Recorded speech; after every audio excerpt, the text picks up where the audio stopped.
I've come head to head with some very powerful people, but nothing's ever happened. They might try, and something might happen that inconveniences me.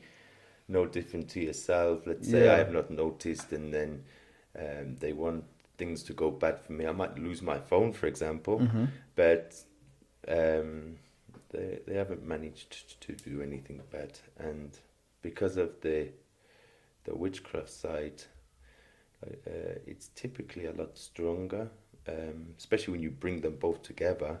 It's like a bomb, right? So they are typically just using the Sangoma side and not a mixture of that and witchcraft, right? So things that they've tried to do to me have typically failed. What would you say is missing right now in the Ubungoma fraternity? I know you just speak about the fact that people should be united more, and that would elevate how things are happening. I mean, what else would you think is missing? I think it's a shame, really, that people decide to use such gift for bad purposes, right? For example, there was somebody who they put muti on an umbrella, right, and handed it as a gift, and it was hung up in the house, and I said, no, this umbrella is 1, 2, and 3, right?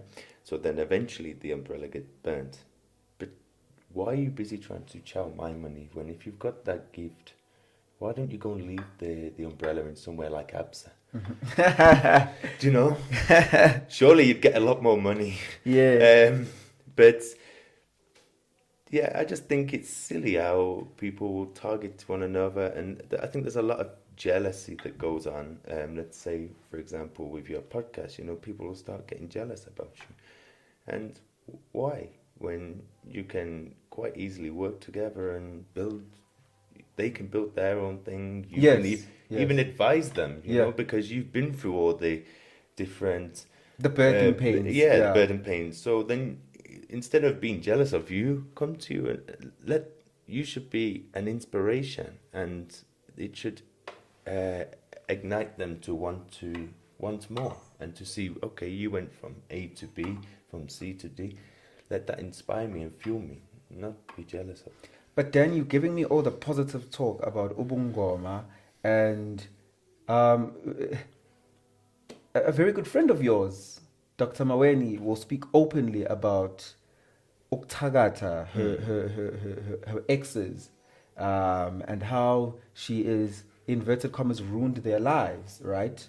She hasn't said that in so many words, but just to simplify the point that I'm trying to make, and what people perceive her as doing, because they look at the lives of those men after they have been in a relationship with her, and they feel like, no, man, this lady is not doing a good thing.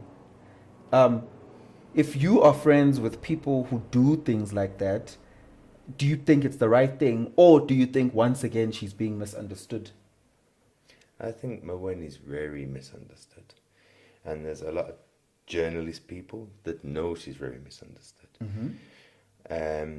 Like if you sat down with her and interviewed her, and even spoke off camera, you would see that she's actually a genuinely really lovely woman, right? The problem is, people say they want honesty, they want transparency, right? But then when you get honesty and transparency, they don't want it.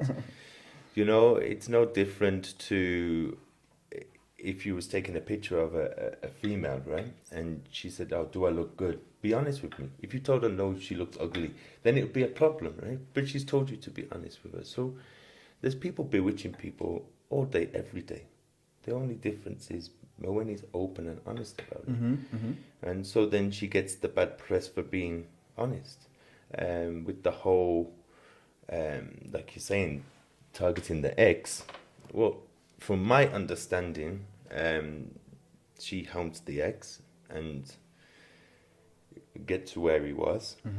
And she has no problem with the ex as such. She's even openly said that, I'm not interested in you like that, but you're still the father to the kids. you can spend your money however you like, but let's say, for example, you're making 250k a month. Why can't you put 25k of that into a savings account for the kid? Yeah. She doesn't need the money. Yeah. She's got a lot of money. So she's super successful anyway. Yeah. So she's saying it's not even about me. Just give the kids some money. And so then she then decides to take matters into their own hands because, like you said before, the governments and everything, they let you down. Mm-hmm. So then she humbles him, and then she even said that, when you're ready, come to me and I'll hump you for free. Mm-hmm. I'll reverse it. So then she reverses it, and then he goes back to doing the same things that he was doing before. Yeah, yeah. So I don't completely disagree with what she's doing. I just think that a lot of people they latch on to what they focus on what they want to focus on. Yeah. Same with any kind of PR or news, but also she knows that he's going to get that kind of response. Something else that I want to speak about is ngokucwaswa. In the line of work that you do, ngokucwaswa, you can correct me because I'm not too well versed in the subject. But my understanding of it is, it's a sacrificial process where people sacrifice either animals or people for the purpose of gaining wealth. Can I come to you, Ngcwalise? No, I wouldn't do it. Many people have asked me and I've refused. Yeah. Like I said before, I just stick to the healing side unless I have to help women, kids or men with the whole GBV situation. Why don't you want to do it? I don't want to do those kind of things. I purely focus on, I've turned the whole witchcraft thing into like a non-profit to help people in such situations, but I won't do the other things that people want me to do. And why? And what do you think of people who do it? Because it's still under the Umgoma fraternity. Or it is, yeah. Well, technically, even like I said, the Chinese, the white, the Indian stuff, it's just all lost. It's been lost over the years. It's actually all Umbongoma because it all originates from Africa. Mm-hmm. It's just over the decades and decades that have passed. Now people think that crystals is a white thing or tarot cards is a white thing when it actually originates from Egypt. So I haven't got anything against people that want to do that kind of thing, but it's very dangerous. Dangerous how, Dan? Because if you don't do what's after that ceremony and everything else, it's very much like Illuminati kind of thing. Okay. Because yes, okay, we're talking about real people with the whole Illuminati side of things, but with the spiritual side, if you're doing those kind of lucky charms, those snakes and everything else that you're referring to, then if you don't do what it wants you to do, then it will destroy you and your family. Where does it get its authority from? So for example, here I am, I say I want to, or person X ufuna ukuthwala, inyanga yakhe tells them that there's a particular snake that they need to keep in a basket in a particular room in their house. Question 1, is it an actual real snake that a person gets, or is it a spiritual thing? A snake that is not tangible? Is it an actual snake that is sourced from the forest? And is it put in a basket as we see it in the stories? There's many different ways of doing it. You can use like physical snakes, but also like some of them, only that person can actually see it.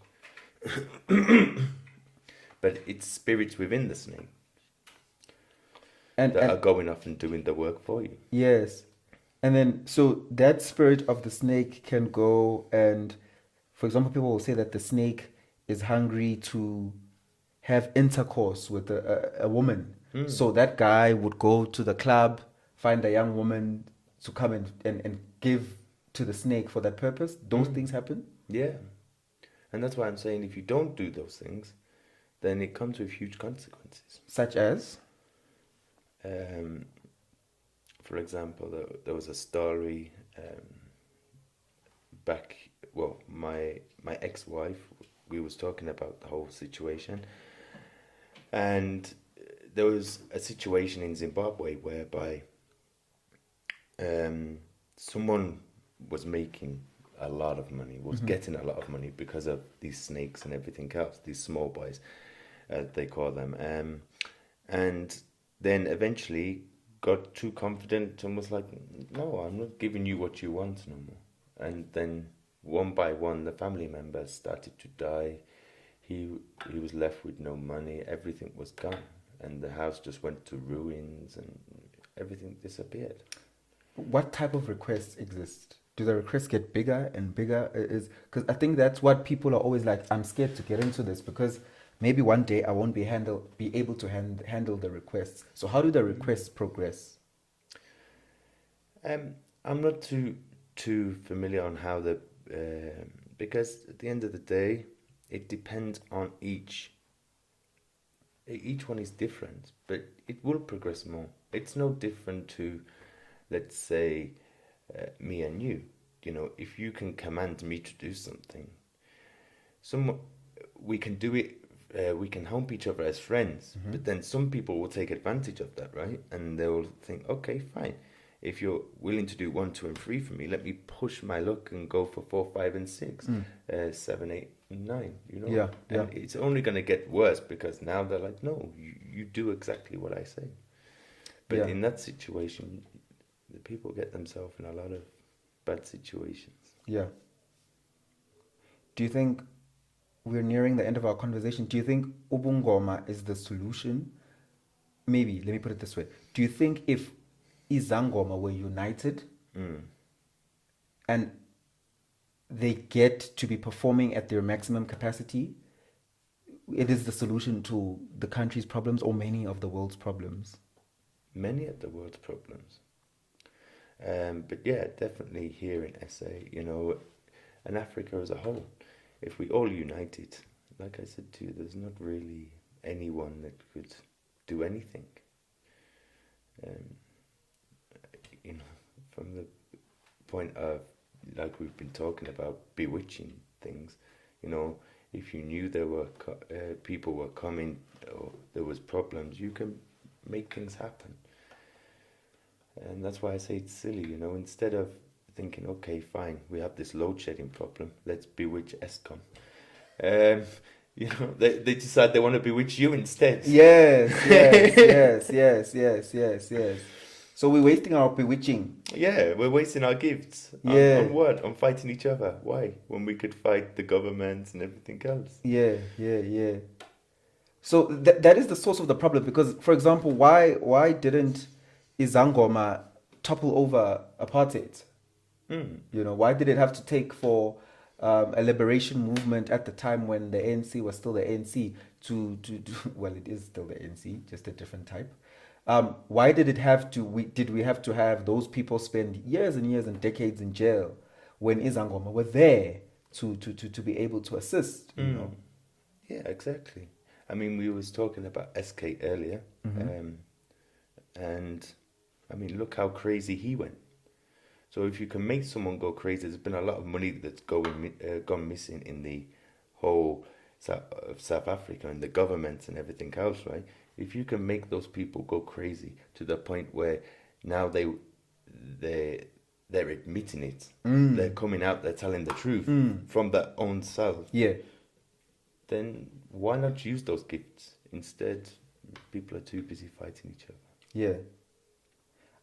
Then something more lighter. How do you move forward in relationships as a person who is a healer? Because obviously you can see things about a person you're falling in love with without them knowing. Yeah, I can, yeah. So it makes it very hard for me.